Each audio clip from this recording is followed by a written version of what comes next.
Bagaimana mungkin Ratu Laut Selatan melahirkan seorang bayi, namun yang menjadi sebuah rahasia besar Istana Laut Selatan mulai terbongkar.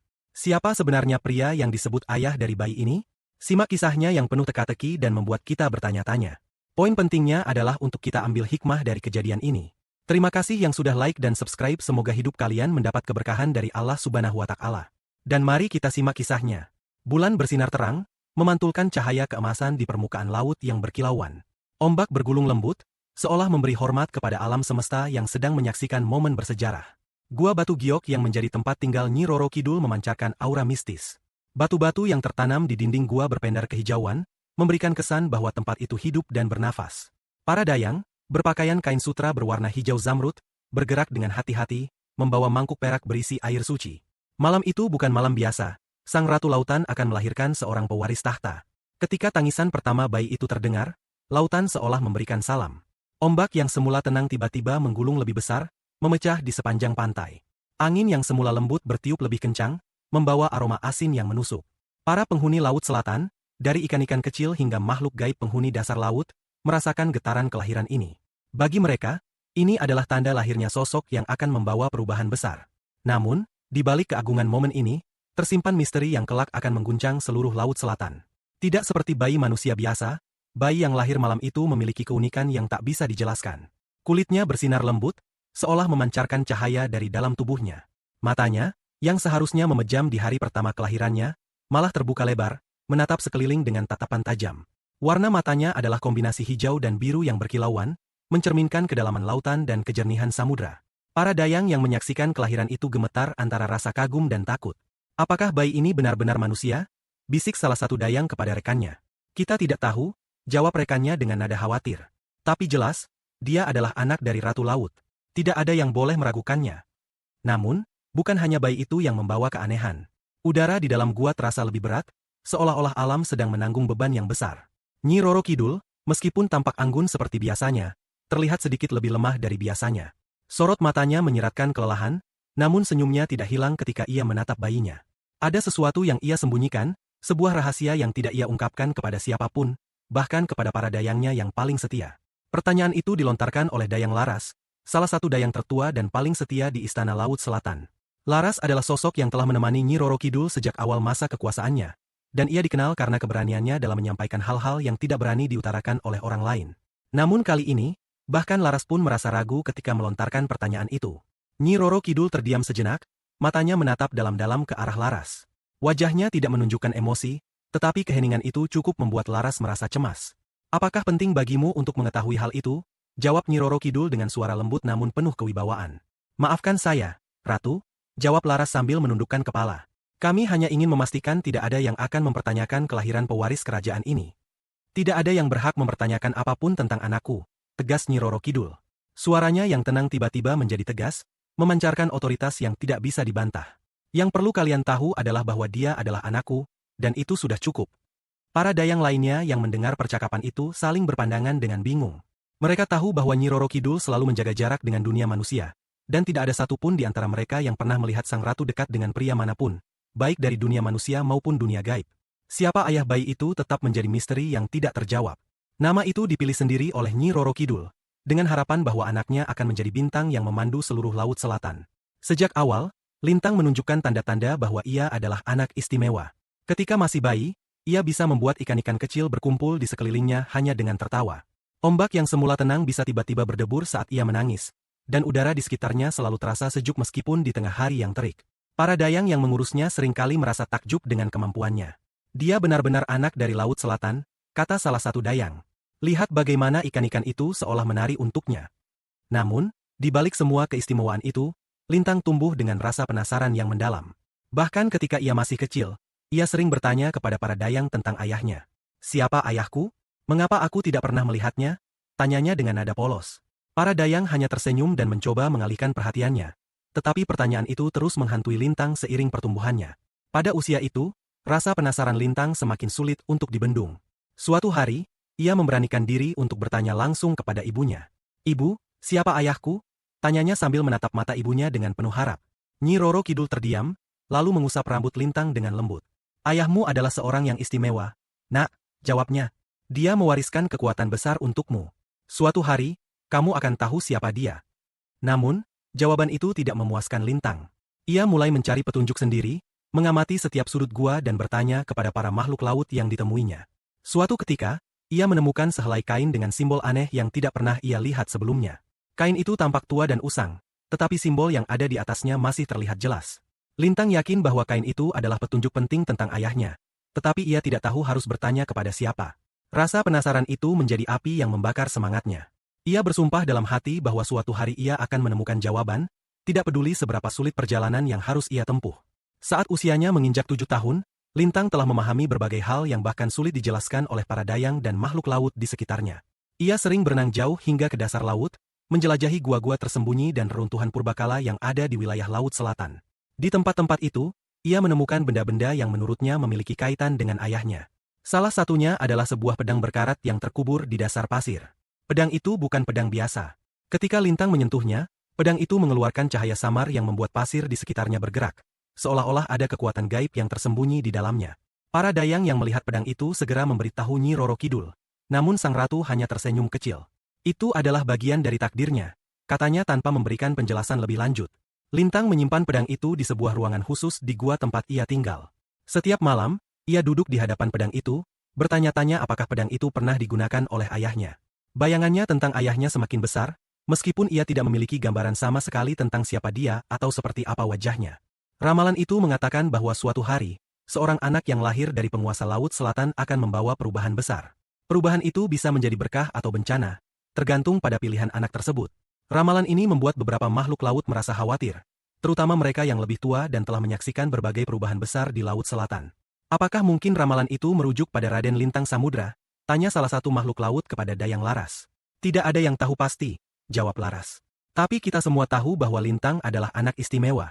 Jika ramalan itu benar, maka tugas kita adalah membimbingnya agar ia membuat pilihan yang tepat. Lintang mulai mendengar bisikan-bisikan tentang ramalan ini. Ia tidak sepenuhnya memahami apa artinya, tetapi ia merasa bahwa ramalan itu berhubungan dengan dirinya dan mungkin juga dengan ayahnya.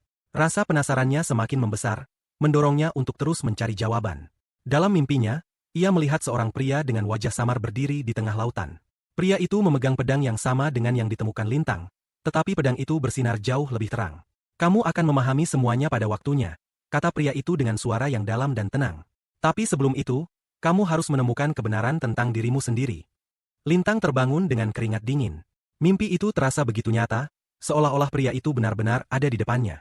Ia menceritakan mimpi itu kepada ibunya, tetapi Nyi Roro Kidul hanya tersenyum. Itu adalah petunjuk, nak, katanya. Petunjuk bahwa kamu sedang berjalan di jalur yang benar. Namun, Nyi Roro Kidul tidak memberikan penjelasan lebih lanjut. Hal ini membuat Lintang merasa semakin bingung tetapi juga semakin bersemangat untuk menemukan kebenaran. Ia mulai memperhatikan hal-hal kecil di sekitarnya, mencari petunjuk yang mungkin terlewatkan sebelumnya. Di ujung Laut Selatan, terdapat sebuah gua yang dikatakan sebagai tempat tinggal roh-roh purba. Gua itu dikelilingi oleh karang tajam dan ombak besar, sehingga hampir tidak mungkin untuk mencapainya tanpa keberanian yang besar. Para dayang dan makhluk laut sering memperingatkan Lintang untuk tidak mendekati tempat itu, tetapi rasa penasarannya lebih besar dari rasa takutnya. Lintang memutuskan untuk pergi ke gua itu sendirian. Ia menunggu malam hari, ketika para dayang sedang sibuk dengan tugas mereka, lalu diam-diam meninggalkan gua tempat tinggalnya. Perjalanan menuju gua terlarang itu sangat berbahaya. Ombak besar hampir menenggelamkannya beberapa kali, dan ia harus menghindari karang-karang tajam yang bisa melukai tubuhnya. Namun, ia berhasil mencapai gua itu dengan selamat. Ketika ia masuk ke dalam gua, ia merasakan energi yang sangat kuat. Dinding gua dipenuhi dengan simbol-simbol kuno yang bersinar dalam kegelapan. Di tengah gua, terdapat sebuah altar batu yang dihiasi dengan ukiran-ukiran rumit. Lintang merasa bahwa tempat itu menyimpan jawaban yang ia cari, tetapi ia tidak tahu bagaimana cara mengungkapnya. Gulungan itu tertutup rapat dan tampak sangat tua. Tetapi ketika ia menyentuhnya, gulungan itu terbuka dengan sendirinya. Di dalamnya terdapat tulisan dalam bahasa kuno yang tidak bisa ia pahami. Namun, anehnya, ia merasa bahwa ia bisa mengerti makna dari tulisan itu tanpa harus membacanya. Tulisan itu berbicara tentang seorang pewaris Laut Selatan yang akan membawa takdir besar bagi lautan dan dunia manusia. Gulungan itu juga menyebutkan bahwa pewaris tersebut adalah anak dari dua dunia laut dan dunia darat. Lintang merasa bahwa gulungan itu berbicara tentang dirinya. Ia mulai menyadari bahwa ia mungkin memiliki hubungan dengan dunia manusia, tetapi ia tidak tahu apa arti sebenarnya dari semua itu. Ketika ia kembali ke gua tempat tinggalnya, ia membawa gulungan itu dan menunjukkan kepada ibunya. Nyi Roro Kidul terdiam saat melihat gulungan itu, lalu berkata dengan suara yang tenang, "Kamu sudah memulai perjalananmu, Nak, tapi perjalanan ini tidak akan mudah. Bersiaplah untuk menghadapi kebenaran yang mungkin akan mengubah segalanya. Beberapa malam setelah menemukan gulungan itu, Lintang terbangun dengan perasaan aneh. Ada rasa panas yang menyebar di seluruh tubuhnya, terutama di sekitar telapak tangan dan wajahnya. Ketika ia memandang cermin di gua, ia melihat mata dan kulitnya bersinar dengan warna biru kehijauan, seperti cahaya lautan yang dalam. Ia menyadari bahwa tubuhnya sedang berubah, mungkin akibat dari perjalanan batin yang telah dimulai.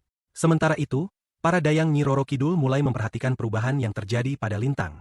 Mereka merasa terkejut sekaligus khawatir, karena hal itu belum pernah terjadi pada siapapun sebelumnya. Dia semakin mendekati takdirnya, kata salah satu dayang yang lebih tua dengan suara penuh kecemasan. Namun, Nyi Roro Kidul tetap tenang.